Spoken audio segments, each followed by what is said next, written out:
You're listening to Civic Media.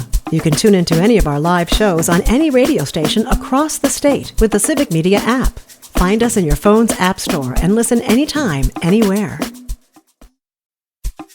This is your WISS Daily News Roundup for Oshkosh Air Support, 98.3 FM and 1100 AM. For 98.3 and 96.5 WISS News, I'm Lisa Hale. Wisconsin was pummeled by severe storms that brought tornadoes, heavy rain, and flash flooding to the area Wednesday. Now, closest to us in northeast Wisconsin, tornadoes were confirmed in Waupun and in the Iron Ridge area. And in Wautoma, flash flooding was the issue. It closed highways 21 and 73 for almost an hour when over 4 inches of rain fell in the area in just 90 minutes. No injuries were reported in northeast Wisconsin. The excitement in Oshkosh is palpable. EAA AirVenture flies into Whitman Airfield in Oshkosh from July 21st through July 27th. But the grounds are already starting to buzz with campsites being set up, vendors building their booths, and locals getting excited. On the grounds right now, you see things starting to happen. The evolution of the grounds to become the city of aviation, the world magnet of aviation. It's coming together, and it's fun to watch. The volunteers are on the grounds right now. It's taking shape. That's EAA Communication Director Dick Napinski. AirVenture brings hundreds of thousands of people to Oshkosh every year. The Winnebago County Public Health Department is responsible for ensuring that all facilities, event food vendors, and booths are safe and sanitary. Maeve Casey is an environmental health specialist for Winnebago County. EAA is our biggest event, so we usually out there for 4 days with all 5 inspectors, environmental health specialists, and we do over 59 inspections just at EAA. For everything AirVenture, visit eaa.org/AirVenture.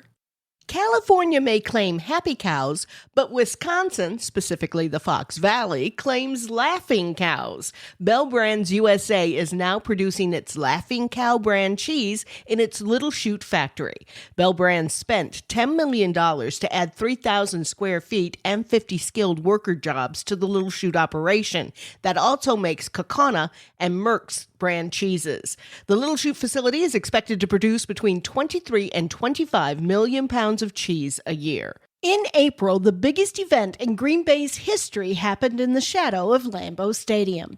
Yesterday, Sports Impact announced that the total economic impact of the NFL draft was $104.7 million for the state, and a $72.9 million impact in Brown County.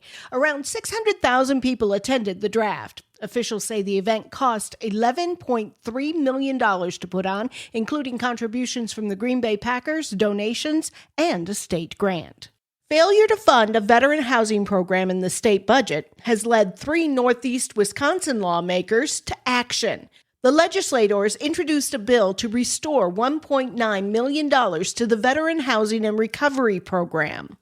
The VHRP operates 3 short-term housing facilities across the state, in Chippewa Falls, Green Bay, and Union Grove.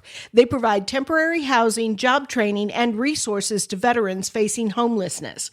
While Governor Tony Evers did add almost $2 million to his biennial budget proposal to keep funding all 3 sites, the Republicans in the Joint Finance Committee removed it. The JFC's failure to fund the VHRP will force the centers in Chippewa Falls and the Greater Green Bay area to close. A bill introduced by Senator Jamie Wall of Green Bay, Representative Ryan Spouty of Ashwaubenon, and Representative Ahmad Rivera-Wagner of Green Bay would restore that funding to the budget and save the locations in Chippewa Falls and Bellevue. Rivera-Wagner said veterans deserve better. Quote, "In the face of federal cuts that just passed in Congress, it's disrespectful to leave those who have served our country out in the cold at a time where they have the most need." The legislature will reconvene in session this fall. In the meantime, the Chippewa Falls and Bellevue locations of VHRP will close on September 30th.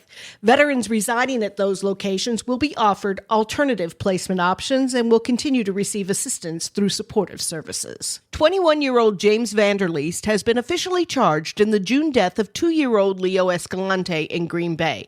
Vanderleest is charged with first-degree reckless homicide, obstruction, and 6 bail jumping charges. Vanderleest and his father, David, told police that the boy fell down a flight of stairs. However, doctors said the injuries observed on the child were not consistent with a fall down the stairs. Following the incident, police say the Vanderleests fled to a cabin in Florence County, where they were arrested several days later. David Vanderleest has not yet been officially charged, but is due in court today. James Vanderleest is being held on a $2 million cash bond. His next court appearance is August 14th. It's still more than a year away, but still, the race for Wisconsin's governor is hitting the airways. Republican candidate Bill Berrien announced the purchase of about $400,000 in cable television, radio, and online ads Monday. That's 13 months before the August 11th, 2026 primary. Berrien is the first candidate to purchase ads of any kind in the race. Berrien and Washington County Executive Josh Schoeman have announced bids as Republicans. Schoeman has yet to spend any money on ads like Berrien is doing. Democratic Governor Tony Evers has not yet said whether he will seek a third term. He has suggested that he will announce his decision within weeks. I'm Lisa Hale for 98.3 and 96.5 WISS News. For news anytime, visit WISS.FM.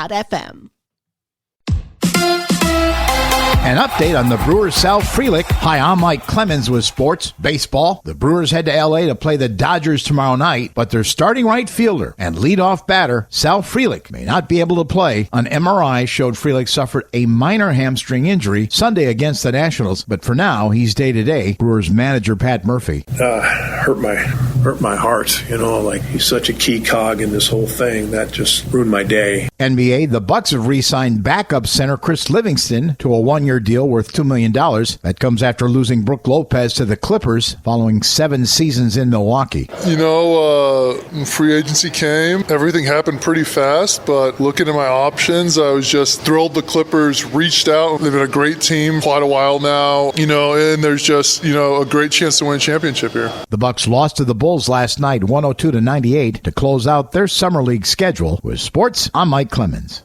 On your entertainment beat, I'm Pete Schwaba. George Wendt passed away May 20th at the age of 76. Wendt played Norm on Cheers for all 11 seasons of the show. His co-star, Rhea Perlman, who played Carla on the show, told the New York Post recently his passing was the saddest thing ever. Perlman and Wendt were both part of a Cheers reunion at the 2024 Emmys. The actress says none of her or her fellow Cheers castmates thought Wendt was that sick, adding that she didn't even think Wendt thought he was sick. Perlman's new show, Too Much, can be seen on Netflix. Yes, there are probably too many sequels and franchise movies coming out of Hollywood. Every once in a while, though, you see one that catches your eye and you think it's really cool. Such is the case for yours truly and a new movie from the Dr. Seuss world based on the book Oh, the Places You'll Go. Warner Brothers has announced the new animated film will feature the voices of Josh Gad and Ariana Grande. Oh, the Places You'll Go was the last book published by Dr. Seuss, who passed away in 1990. No release date on the movie has been announced. Yesterday in the Beats, I talked a lot about the Emmy nominations, which were announced Tuesday morning. Kathy Bates was nominated for Best Actress for her role on the Matlock reboot. According to The Hollywood Reporter, Bates is the oldest actress ever to be nominated in the category at the age of 77. Bates crushed the old record set by Angela Lansbury, who was 70 at the time when she was last nominated for an Emmy. Lansbury bumping off Bates to keep her record would have actually been a great episode of Murder, She Wrote, or Matlock. In other old folks done good news, Harrison Ford has earned his first Emmy nomination at the tender age of 83 for his role in Shrinking. Ford plays therapist Paul Rhodes, who is battling Parkinson's. It's a nice honor for Ford, although it pretty much just means he's had such a great movie career, he's never had to do TV. Ford stars opposite Jason Segel and Wendy Malick on the Apple TV show. Both seasons are available to stream, and a third season has been ordered. Is there anyone left in America who does not stream and only uses broadcast TV? Probably, but not many, as ratings would indicate. According to the Nielsen, broadcast TV accounted for just 18.5% of all viewers for the month of June. That is a record low, according to Deadline. Streaming viewership, however, reached a total of 46% 26%. This is the first time the networks have fallen below 20% of overall viewers. Deadline says that could be due in part to a lack of sports in the month of June and after network TV shows have wrapped their seasons. There will be no season 3 of Taylor Sheridan's 1923. The Yellowstone spinoff was never meant to go beyond 2 chapters or seasons. The Harrison Ford, Helen Mirren-led 1923 has become a hit internationally 3 months after the season finale aired on Paramount+.